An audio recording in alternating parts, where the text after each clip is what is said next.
This video will give you a brief introduction to the present progressive and explain when it is used and should not be used in Spanish. The present progressive has two parts.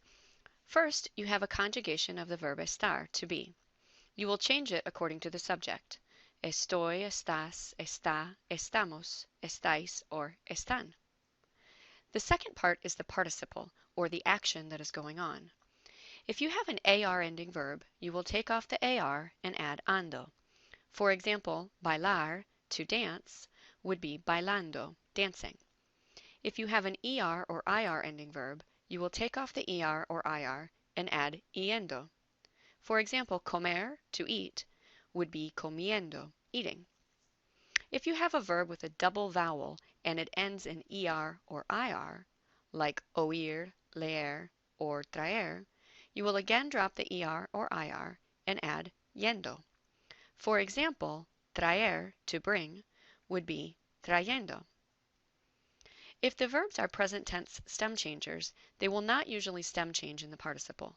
For example, jugar would simply be jugando. However, there are also some IR ending verbs that do have a stem change. For example, dormir changes to durmiendo, and pedir changes to pidiendo. The book gives you several irregular participles, but these two are the only ones that you need to focus on. Now we will explain when to use the present progressive. In English, we use it quite often because I am reading could be right now, this week, this semester, or this weekend. In Spanish, we can only use reading if it is happening right now. Estoy leyendo un libro means that you are doing it in the moment that you are saying it. When not to use the present progressive is a little more difficult. It is not used to express the future like we do in English. To say, I am leaving, or going to leave tomorrow, we would not use it here. Instead, you would use ir plus a plus infinitive, or the regular present indicative.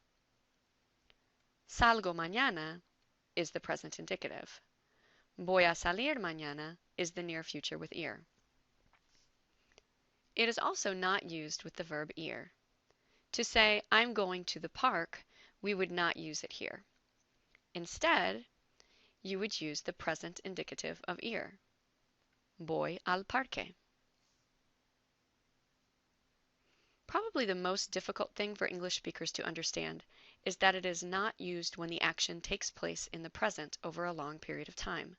For example, I am taking 3 classes this semester sounds progressive because there is an ing and it is happening now. But because it isn't possible to be in 3 classes at this very moment, we would just use the present indicative. Tomo 3 clases este semestre. The last example where we cannot use the present progressive is with the following verbs: ser, estar, tener, poder, ir, venir, and preferir. This makes sense because you wouldn't say, I am preferring the steak.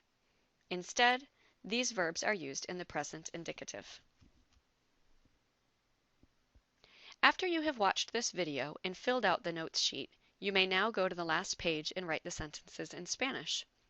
Be sure to decide if you will use the present progressive, the regular present indicative, or the near future with ir.